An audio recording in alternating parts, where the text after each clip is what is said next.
Eh, Desde el punto de vista, usted decía y hablaba sobre el Partido de la Liberación Dominicana. A mi modo de ver, hay un desmedro moral.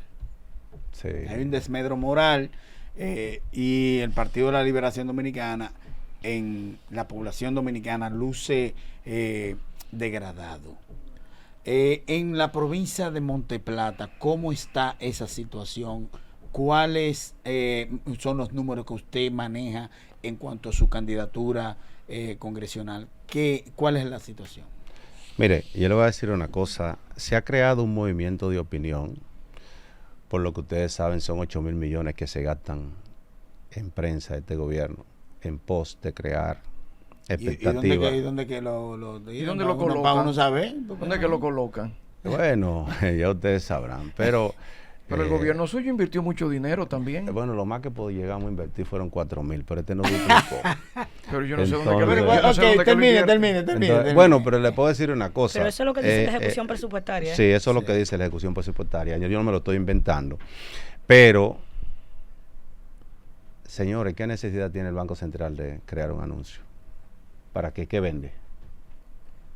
Explíqueme. Credibilidad. Sí, pero ¿qué vende? Conciencia a la población de lo que representa para el país esa gran institución, el equilibrio de la economía de una nación, como lo hizo el PLD también. Sí, le quiero decir una cosa. Esta es la primera vez que el Banco Central tiene 3 anuncios. ¿Cómo? Pero lo hacía En con el PLD. En todo el ejercicio que tiene en la República Dominicana. Pero no hablemos de eso porque es algo que no nos mortifica. Pero sí le voy a decir lo siguiente. Hay creado un movimiento de opinión de ver al PLD como una maquinaria política relevada, muerta, y eso no es así. La maquinaria política más grande que tiene la República Dominicana es el Partido de la Liberación Dominicana, con estructura en todos los estamentos, con un conocimiento del accionar político y con un individuo decidido a hacer el trabajo en cada demarcación del territorio nacional. Vamos a volver, doctor, disculpe, vamos a volver al tema legislativo. Usted habla con mucho dominio del tema de la seguridad social porque ciertamente es su área de expertise como médico. Se ha venido gestando un movimiento dentro del Congreso aupado por el diputado de la Romana solicitando la devolución del 30% de los fondos de pensiones. ¿Qué opinión le merece esa solicitud? ¿Qué entiende usted de eso? Mira, si nosotros vemos eso como un ente económico, crearía un impacto de sobrecirculación, sobrecirculante, y eso que los economistas lo ven como nocivo. Ahora, en el único país de lo que tienen este marco de seguridad social que no se hizo eso con la pandemia fuimos nosotros. Pero hubo dinero de otros litorales. No se tomó de ahí, pero hubo dinero. Yo te quiero decir lo siguiente. En la modificación de la ley de seguridad social que nosotros proponemos, hay que buscar una entidad que sea capaz de manejar esos fondos para que se puedan utilizar en los actos sociales. Por ejemplo, si nosotros pudiésemos manejar el espectro de los beneficios que produce los fondos de la seguridad social, que ya es 1 billón, es un chin dinero. Es mucho. Es mucho.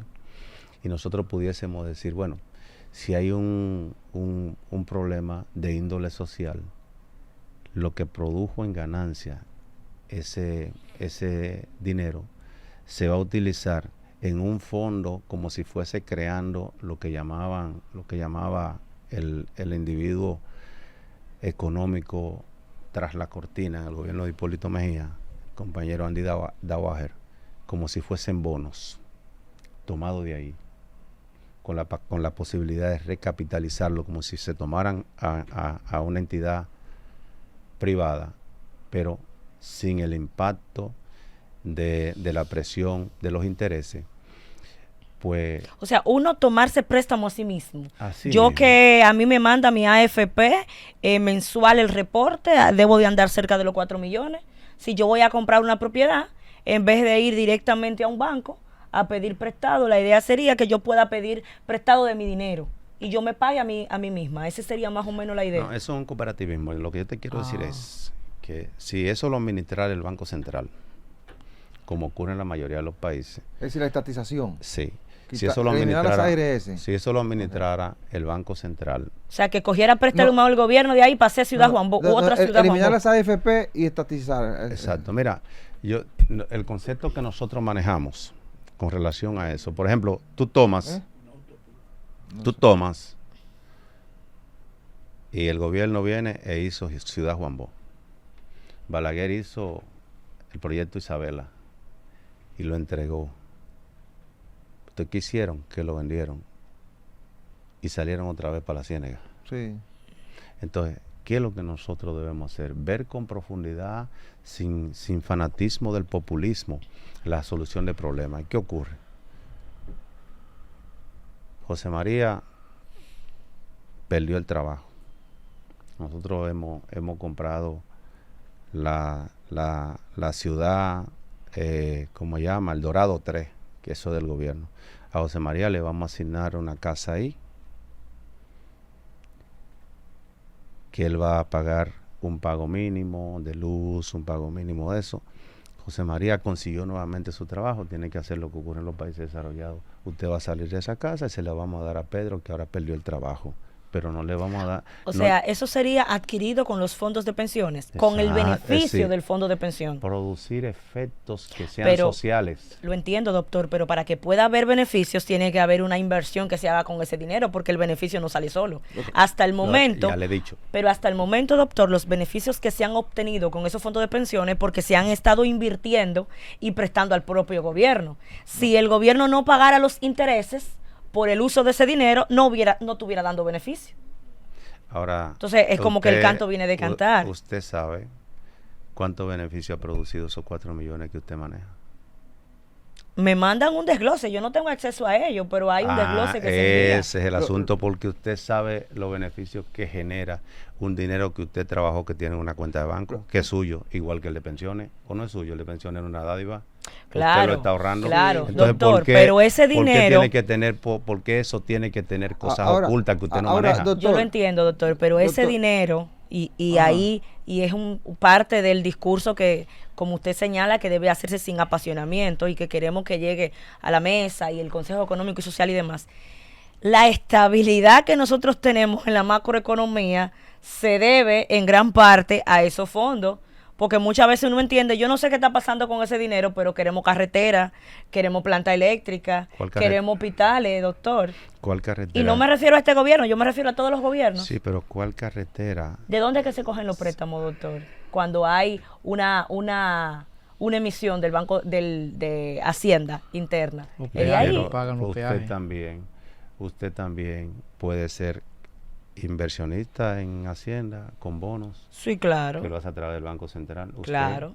Bien, y lo he sido. Lo puede hacer cualquiera con un certificado de inversión que tenga un banco. Cualquiera puede serlo. Ahora bien, ¿qué es lo que usted debe cuestionar? Usted tiene una cuenta de banco con un certificado de capitalización en cualquier banco y usted puede seguirlo. Cómo crece, cómo decrece, cómo no crece. Usted lo puede seguir. ¿Por qué? Porque ese dinero es suyo. ¿Y qué diferencia tiene ese dinero suyo que usted está ahorrando durante toda su vida? Que usted no sabe cómo se está moviendo, cuánto se movió, qué se movió. Eso es lo que hay que transparentar. Entonces, yo entiendo que el problema no somos nosotros, es que hay que ir tras la jurisprudencia que rige esto, doctor, para establecer reglas claras. Doctor, yo sé que ha habido un cuestionamiento a nivel de ganancia de las AFP, pues incluso eso se debatió en el Consejo Económico y Social, donde no se llegó absolutamente a nada porque no se pudo mandar la reforma de la ley al Congreso. Yo sé que ha habido un debate sobre eso, pero ¿usted cree que es posible aplicar lo que usted está planteando de eliminar las AFP y estatizar el proceso de manejo de los fondos de pensiones con un organismo como el Banco Central, tomando en consideración todo lo que se ha creado para producir los rendimientos que necesitan esos recursos para garantizarle su retiro, ¿verdad? O la pensión a la hora de que usted haya alcanzado la cantidad de cotizaciones suficiente. Y lo digo porque, según los informes que recibe cada afiliado a la Seguridad Social, una parte importante de esos recursos, quizás el 50% o alrededor o más del 50%, son productos de rendimiento que se logra en la inversión de esos fondos. Entonces, la pregunta mía es, ¿hay capacidad desde el Estado para hacer todo lo que se hace para lograr los niveles de rendimiento de esos fondos, para que después yo pueda tener dinero para mi retiro sin necesidad de auxilio del Estado? Porque lo que se ha creado es un sistema, con sus debilidades lógicamente y su fortaleza, que permita, sin la carga del Estado, que usted pueda ahorrar para su retiro. Ok, hay que hacerle mejora, ciertamente, entonces se ha hecho ese debate, pero ¿está en capacidad el Estado para manejarlo lógicamente y conseguir esos recursos que se ganan las AFP, que entren al Estado para beneficio de los afiliados? Entonces se podrá manejar sin que eso cree un problema, sin que eso pare los niveles de rendimiento que deben tener los fondos de pensiones para garantizar el retiro sin que el Estado tenga que auxiliarlo. No sé si me entendió. Yo le quiero hacer una pregunta. ¿El Banco de Reserva funciona? Claro que sí. Claro. ¿Está quebrado? No está quebrado. ¿Quién pone el gerente principal del Banco de Reserva? El presidente de la República. ¿Lo designa con un decreto? Sí. Sí. Listo. ¿Eso funciona? Sí. Sí, claro, funciona. Entonces, ¿por qué, si eso funciona y el presidente designa el director especial de eso, nosotros no creamos esa misma jurisprudencia para administrar los fondos de pensiones? Okay. Con la visión social. Entonces usted está planteando crear un organismo parecido de Banco de Reserva que maneje los fondos de pensiones, los beneficios que hoy se generan las AFP, lo asume el Estado para... Ya entendí. No es una utopía. La utopía es que yo me muera guardando silencio, sufriéndolo adentro. Esa es la utopía. Y el camino más lejos es el que usted no inicia. Y yo creo que el doctor ha estado claro, pero yo quiero ir al otro extremo, porque me siento preocupado y quiero aprovechar la sapiencia, la capacidad suya y la inteligencia emocional. Me gusta encontrar ese tipo de entrevistado. Sí, porque el hombre se maneja bien. No, y que tiene grandes luces. Déjame decirte. El hombre es paciente. No, es paciente, pero es muy inteligente. Hay una situación que está cuesta arriba. Y lo quiero analizar con usted y sé que lo ha vivido y lo está analizando. Esa situación cuesta arriba de descalabro que me ha preocupado con un buen candidato como es Abel Martínez. Muy buen candidato. Se ha desplomado. Hemos visto en todas las provincias del país renuncia masiva, que entiendo que tiene que buscarle un torniquete, un partido de masa, y que estoy viendo los últimos días un movimiento dentro del PLD. Queremos alianza y están viendo a Leonel como su salvador. ¿Cómo parar? ¿Cómo enfrentar esa situación? Usted que está aspirando a senador y con un candidato joven y bueno que se descalabra, que comienza bien y se va desplomando. ¿Cómo surtir una idea con su cabeza llena de luces? Miren, le he dicho que se ha creado un movimiento de opinión para hacer ver cosas que, bueno, un movimiento de opinión que vende una pantalla tras la cortina. Eso se va a ver. Y no solamente que se va a ver. En política hay tres cosas que determinan. Hay una condición que no debe faltar en esas tres cosas, que es el instrumento político, como nosotros decimos, la plataforma que te mueve. Lo otro es esa plataforma generar una estrategia que le permita convertir ese trabajo en el efecto final, que es el voto.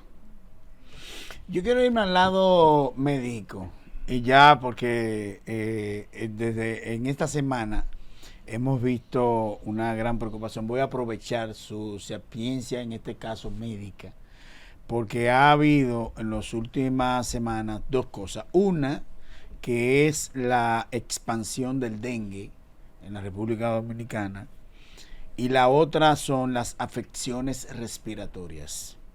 ¿Qué piensa usted que se debe hacer, que se debe advertir a la población con respecto a esto? Mira, con relación al dengue, el dengue nosotros le conocemos fielmente la causa. Sí. El problema en el manejo de cualquier patología en medicina es cuando usted tiene algo que no le conoce la causa, que entonces tiene que ser estrictamente sintomático, esperar que aparezca y manejarlo. Como nosotros le conocemos la causa, y la causa del dengue es exactamente un vector, Sí. que nosotros sabemos que se produce en el agua limpia. Sabemos la hora que sale la hembra a producir la picadura. ¿Qué es de día, dicen? Y de tardecita En también. la tardecita y en la mañanita. Entonces, ¿cómo sabemos cómo se cuadra? Podemos planear o hacer un plan para controlarlo. ¿Qué está ocurriendo? Conocedor de cómo se produce el mosquito, dónde se produce, la forma como actúa y cómo produce la enfermedad, nosotros podemos crear un plan, que es lo que ha faltado en el nivel de salud que nos administra. Por ejemplo, tú ves que sale una guaguita y fumiga, tirando desde la calle la fumigación. Eso es un control transitorio. ¿Por qué? Porque tú tienes un mosquito que en 6 a 12 horas es adulto. Sí. Si tú fumigas en la mañana, los que están en fase de larva, que están dentro del agua, tú no le llegas. No le hace nada. Le llega al que está volando. Pero ahorita tú tienes un brote igual o mayor, pero tú estás para la persona produciendo un acto populista de fumigación. Sí. Lo Entonces, que ¿no realmente, se debe lo que, fumigar? ¿Qué es lo que funciona espérese, ahora realmente en el ahora plan? Lo que realmente funciona son los mecanismos de control, no solamente del ente adulto que anda produciendo el efecto de la picadura, sino de los potenciales. En este caso, ¿qué debemos hacer?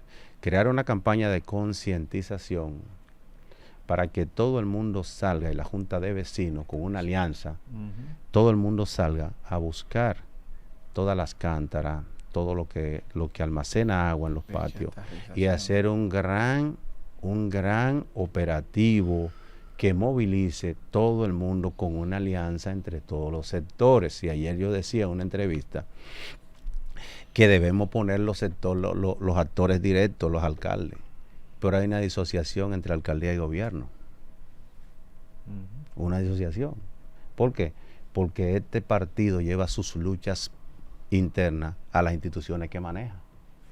La mayoría de los síndicos, los regidores, los diputados, los senadores, los gobernadores son enemigos que no se pueden sentar en una mesa, crear un Doctor, plan no, de pero la desarrollo. Federación de Municipios, que es FEDOMO, se reunió con los 158 las pasadas semanas para trazar esa estrategia.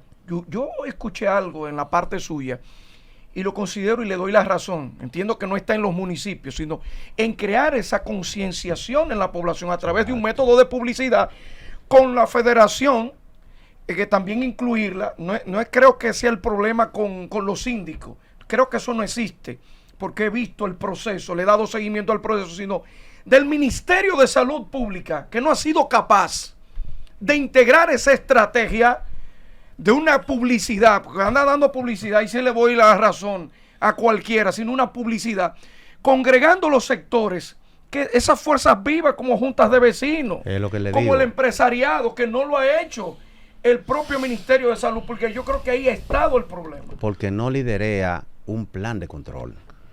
Es decir, el Ministerio de Salud Pública y su brazo operativo, en este caso el SNS, que es el que da el frente directo, pues no lucen con un plan integrado para control de la enfermedad, cuando nosotros sabemos cómo se puede controlar.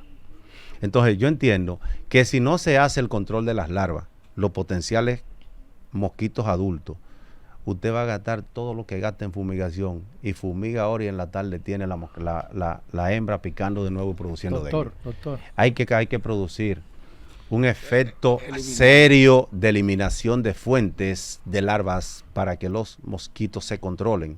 Y entonces ya sí.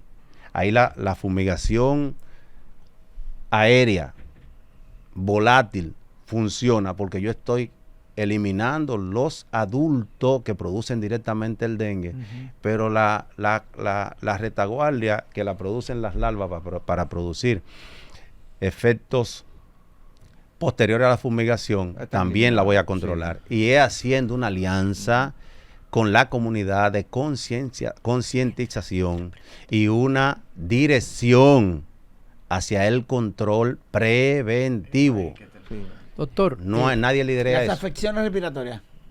Las afecciones respiratorias, usted sabe que en este periodo aumentan como consecuencia de la variación que ocurre entre lluvia, calor. Eso va a ser así. Ahora, ¿qué tenemos nosotros que hacer? También otra campaña de concientización. Los que tienen predisposición, que eso está bien escrito, llamemos una campaña de concientización, como también llamábamos nosotros a los que eran obesos, los que tenían enfermedades metabólicas, a cuidarse del COVID. Doctor, los hospitales autogestionables siguen siendo eso no existe. Espérese, doctor, por Dios. ¿Cómo así? Doctor, por Dios. Usted es un hombre extremadamente... Claro que te explique, sí. Doctor, sí, porque el doctor te lo ve así, pero se le mueve. Yo te dije a ti que se cuadra feo, pero batea bien. Doctor, ¿qué tal? ¿Siguen funcionando con esa eficiencia y qué provecho le está sacando la sociedad a esos hospitales autogestionables? Mire, hospital autogestionable es el hospital que el Estado le da el pago de la nómina y el hospital la gerencia, pero tiene que producir todo lo que significa estructura y medicamento para dar un servicio de calidad acorde con la competencia. Eso es autogestión. Cuando le digo la autogestión, tiene que gestionar el personal. Y lo bonito de eso es que yo, como encargado de un departamento quirúrgico, me necesito un cirujano y lo siento ahí, lo entrevisto y elijo el cirujano que entienda yo que tiene el tiempo, que tiene la capacidad y que mejor asumió lo que se llama el compromiso institucional de una inducción. Todo eso nos tocó a nosotros hacerlo cuando comenzaron los hospitales de autogestión en el gobierno de Hipólito Mejía. ¿Y cuál es la diferencia actualmente? Porque usted dice la que diferencia no existen. Actualmente es que el SNS te manda ahora mismo, te manda un cirujano, te lo encuentra en el pasillo. ¿Usted quién ganó? Yo el cirujano, ¿quién lo nombró? Me mandaron del SNS. Entonces, no hay control ya del personal porque el personal llega sin compromiso con quien lo dirige y por encima de quien lo dirige. Doctor. Entonces yo entiendo que ahora mismo hay el nombre de hospital autogestionado, pero que todo está centralizado en el SNS.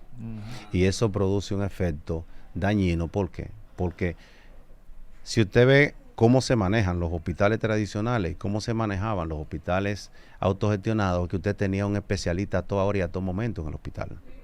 Ahora no. Ahora no. Entonces, eso ha demejorado el servicio directo, el servicio médico con relación a estructura de servicio. Porque no es lo mismo usted tener un asistente de un neurólogo, de un neurocirujano, viendo a tener el neurocirujano viendo al enfermo. Doctor, ya estamos llegando al final de la entrevista, pero usted ha hablado muy poco de Monteplata. Como aspirante a senador por la provincia de Monteplata, además de legislar, usted tendrá la responsabilidad de representar, ¿verdad? Y de fiscalizar. Ahora, me gustaría que usted en estos últimos minutos nos hablara de la parte de la representación. ¿Cómo piensa usted representar Monteplata? ¿Qué usted piensa gestionar en favor de la gente de Monteplata? Mira, Monteplata ahora adolece tiene un problema cardinal, que es que no hay un liderazgo que sea capaz de sentar todos los actores en una mesa para crear un plan de desarrollo. No existe. Es decir, el senador pasado lo hacía, que sentaba a todos los alcaldes, claro. que sentaba a todos los diputados, el gobernador, a todo el mundo Ujú. en una mesa, crear un programa de desarrollo. Bajo esta condición de brote de dengue, yo estoy seguro que esa mesa estuviera funcionando.